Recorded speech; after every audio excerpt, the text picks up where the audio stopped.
Hello everybody. In the fourth quarter, Jonathan Kuminga just dunked all over the Celtics and turned a 12-point game into a 17-point game. Donte DiVincenzo gets this defender just pinching in a little bit for no good reason. Dish to Jonathan Kuminga, defender out of position this way so he can drive to the right. He drives fast. Malcolm Brogdon is going to give him a pretty significant bump. That's going to deflect Kuminga all the way over here, but he's strong enough to power through and land in balance. Second leap, straight up outquicks Brogdon. Beautiful. The next play down, Jaylen Brown stopped by Kuminga and Draymond Green pinching in. Draymond comes out to challenge. Derrick White threatens to blow by, and at the same time, Jaylen Brown is going to pop out to the three-point line. I'm sure Kuminga was tempted to hero ball it and stop Derrick White, but he trusts that Draymond Green will be able to stay with White, and so instead, Kuminga goes to cover the kick out to Jaylen Brown. Draymond Green does stop Derrick White. Low-key, solid play.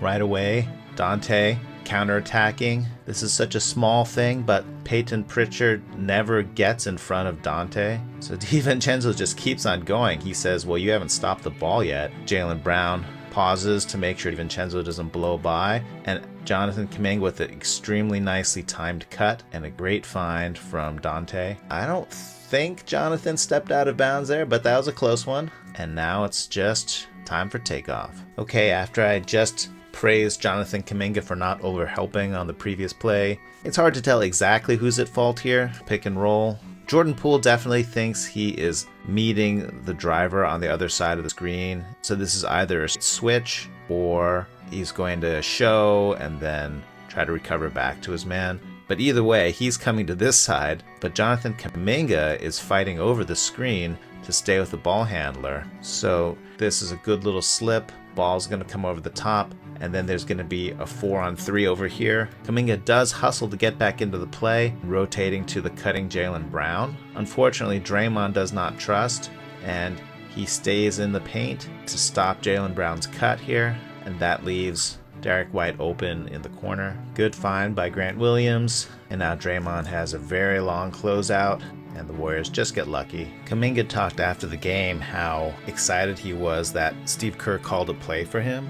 This is a play that the Warriors used to run for Kevin Durant, and they very often run for Andrew Wiggins. Here's a classic example. Wiggins stationed on the low post. You have the ball handler run through, and he dishes the ball off to the right side of the court. And then he's going to come over and set this cross screen for Andrew Wiggins. Then Wiggins can take this cross screen and post up over here. And if the timing is right, then the ball is going to swing back through the center all the way to the left wing just in time to be entered to the post. Wiggins comes across. This screen is going to put his man behind him. He's going to get nice deep position right here just in time for the entry.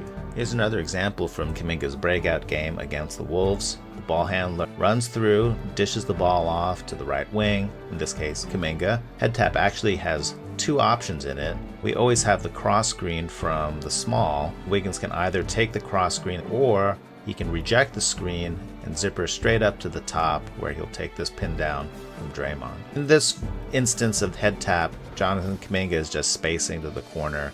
He's not the guy who's posting up or zippering up. Which brings us back to tonight's game. Steve Kerr is going to reward Jonathan Kuminga by letting him run head tap. There's Kerr pointing to Jonathan Kuminga, saying we're going to run head tap for Jonathan. Then he's going to point to Poole and Klay and say, I want you to be on the left and right wing for this play. I think Donte's been playing better and better, but I've seen Donte run head tap maybe 5 times and he's never run it correctly once. He is supposed to enter it into the right wing over here, and Klay just comes up, just a hint of body language of, why did you make me run over here if you weren't going to give me the ball? So the ball swings across, but it actually swings across way too soon. In the optimal timing of this play, the moment the ball hits this left wing, the screener is already screening. That means there's distraction from this cross screen under the basket. But because the ball arrived way too soon, Poole is just going to stand there holding the ball while everyone watches DiVincenzo try to screen Jayson Tatum. So DiVincenzo shows up and says, hello here, I'm here to screen you. And Jayson Tatum saying, no, I'm guarding this guy, go away. And Draymond says, all right, well, come hitch a ride on my screen, the normal way that head top evolves for the small screener. Because of the subtly busted timing of the play, it's just a wrestling match, and Tatum is fronting the heck out of Kuminga, and it makes it pretty hard to get the ball to him. Finally, Kuminga put his butt into Tatum and established some kind of sideways post position. And so finally Poole can enter the ball. Tatum has pushed Kuminga pretty far out of the post. It'd be much nicer if he'd received the ball here. Turns around to face up, throws the little shoulder fake this way, steps in, pivots. This is not a bad move. Tatum, good job whacking the ball as Kuminga brings it around. Thwack.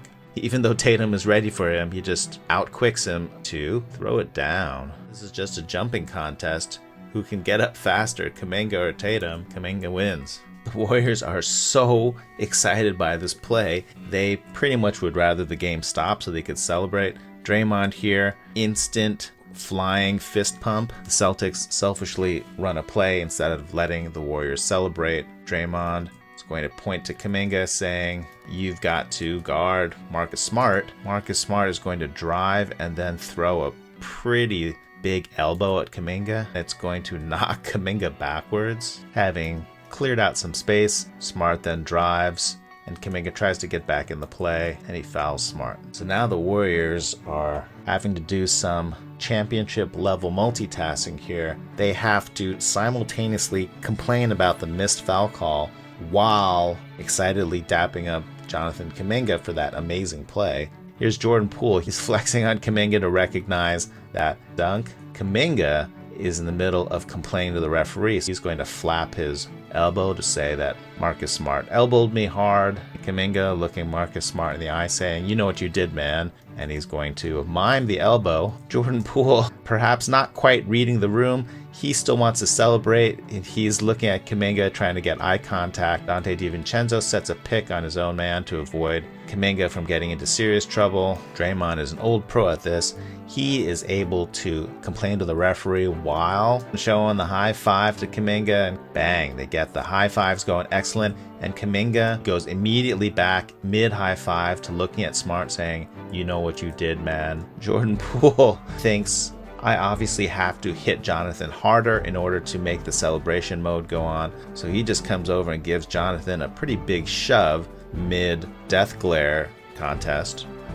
Wham. Kuminga, he's maintaining the eye contact with Marcus Smart, even though he's being propelled this way. And Klay Thompson coming over to dap up Kuminga for that giant dunk. Finally, Kuminga just walks away. Jordan Poole, with his Botox face gone wrong celebration, feels that Kuminga still did not properly celebrate, figuring, I guess I did not shove Kuminga hard enough the previous two times. Let's give him more light violence to show my affection. And I think it worked.